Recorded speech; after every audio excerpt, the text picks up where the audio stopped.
Hey, you geeks! Discovering a long-standing bulwark of pop culture is enlightening, like how Space Jam explains the 90s. Welcome to the Space Jam. Dune is a truly groundbreaking science fiction fantasy epic, but it has not aged well.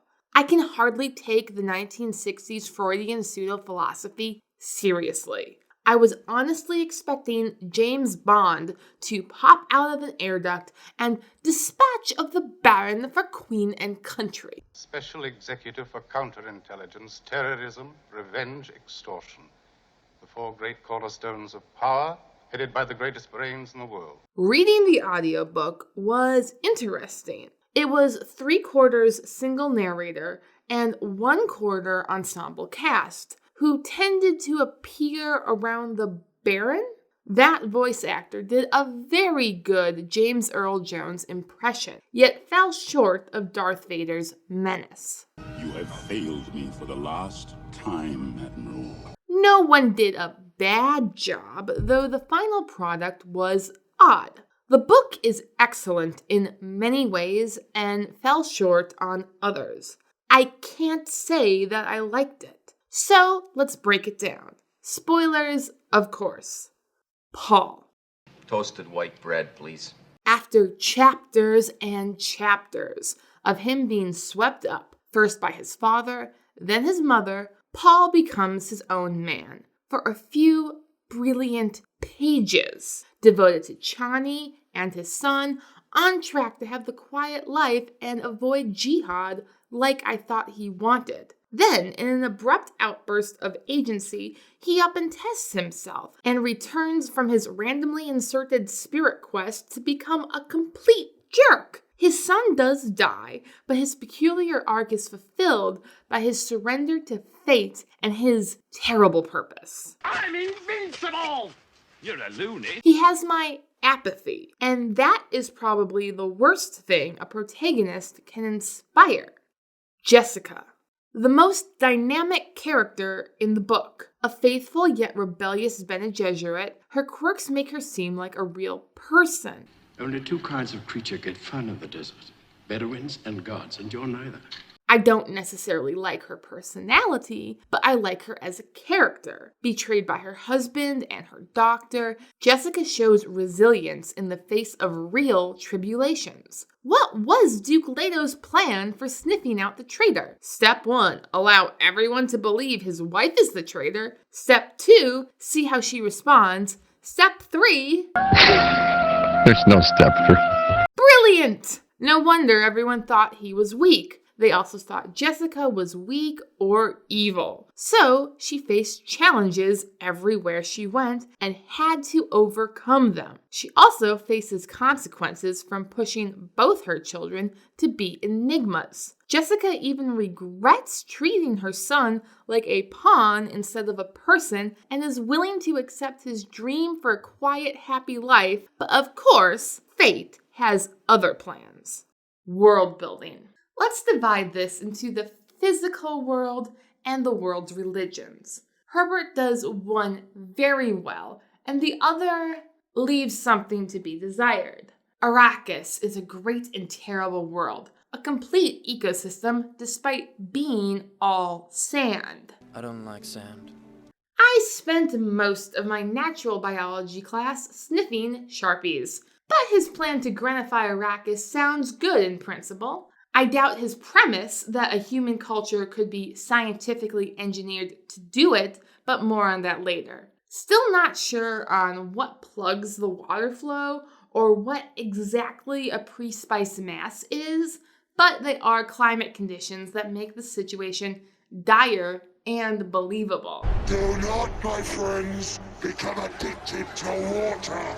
It will take hold of you, and you will resent its absence. The worms are wonderful space monsters, a true apex predator, the necessary terror for their environment. Herbert places some beauty in this desolate land. His description of Arrakis' sunrise is one of my favorite scenes, yet this book suffers from a lack of beauty. Everything else is quantified in biologic terms, which bore me. Hence the Sharpies. She blinded me with science! Yes, in the face of pure science, Herbert is right. Drugs are a reasonable answer. But he is wrong about the premise. The world cannot be wholly quantified by science.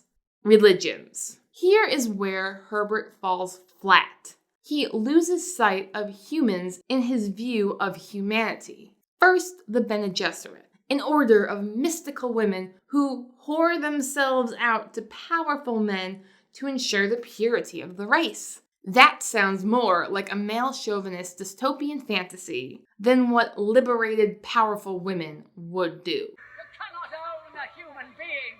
Though I guess that's Herbert's point. They aren't free. They are slaves to the spice. Religion is the opiate of the masses, and all that nonsense. Herbert suggests that the Fremen are free because they have completely surrendered to the spice. A culture devoted to drug ingestion and bringing about a green revolution. Peace, love, dope! The Earth communes inspired by such ideals make the Fremen less realistic. I sincerely doubt that such a group could control an entire hemisphere, even if they are somehow the best fighters in the universe. Such a quirk may hint at a larger, more complex and unique culture, but the Fremen are the noble savage stereotype to a T, while clearly riffing off of Arabic culture. So I can't quite credit Herbert for originality. Lastly, Herbert's use of Messiah or Great Prophet imagery is just off. To them only shall be given. Herbert expects me to take his scientifically engineered religion seriously. He compares it to Mort Arthur and other tales of prophets.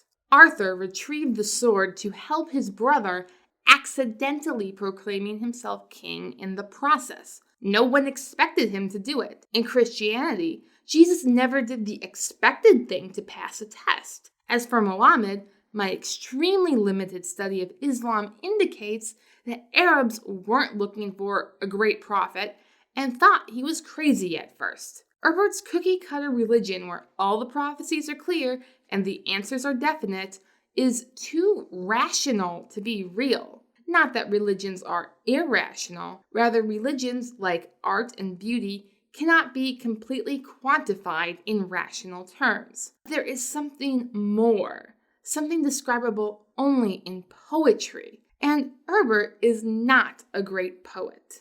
Magic system. Yes, I'm calling the spice magic. Science fiction is really just grounding magic in post-Einsteinian physics. Most fantasy is grounded in the rule of Aristotelian or the cultural equivalent physics. So what if it got updated? As magic, the spice is a cool concept. It allows the user to see the shape of the time-space continuum. You're not thinking fourth-dimensionally. Its weakness creates a sense of tension for the reader. Paul's blindness to the future in certain climactic moments kept me reading. Alia even explores the consequences of the magic. A preborn Reverend Mother. She suffers from social isolation for the first 2 years of her life, but this issue is hand-waved aside off-screen. In the end, the spice explains too much and solves too many problems. There comes a time when all the cosmic tumblers have clicked into place and the universe opens itself up for a few seconds to show you what's possible. Paul can go into a situation completely blind and do the exact right thing because fate, and the spice wills it so. Boring. Plot. Lawrence of Arabia with giant worms. It may have been a better story if Paul had learned the same lesson as Lawrence, that he's just a man. There's nothing further here for a warrior. We drive bargains, old men's work. And his adopted culture can get along just fine without him. Thank you very much. In principle, the plot was great. The tragic fall of a noble duke, then his wife and children fleeing into the wilderness, learning the true value of their land and people, returning to reclaim what is rightfully theirs. And yet it was just off. The book was 20 hours long. It took half that time to get to the betrayal. I love the world building, but all that time with Paul moping around on Caladan? Oh, you poor sad multimillionaire. I feel so sorry for you. The Baron was kind enough to lay out his plan in chapter 2, which gave just enough tension to get me through the opening. Herbert's suspense writing is his strength, and I loved when he played to it. Kynes' death scene, when I did not know what would happen, was the best in the book. Every time Paul faces a trial, even if he didn't know how it would turn out, Herbert made sure we knew.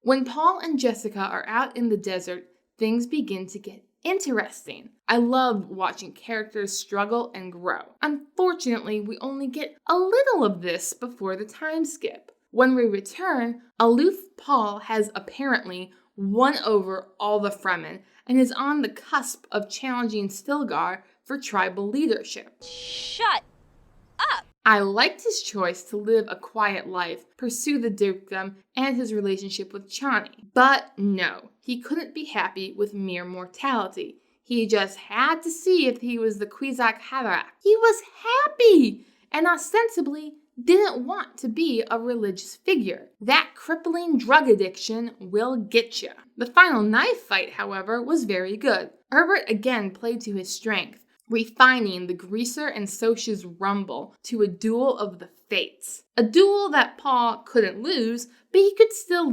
die. Kinda hoping he would, just to mix things up a little. It's a nice duel, even though Paul lives. Once all the fighting is over, time to wrap up trivial things like character arcs, as each resigns themselves to their predestined lot in life to ensure that the spice shall flow, even if that's never actually said in the book. Thank you for watching. Please like, share, and subscribe if you would like to see more. Your patronage is greatly appreciated.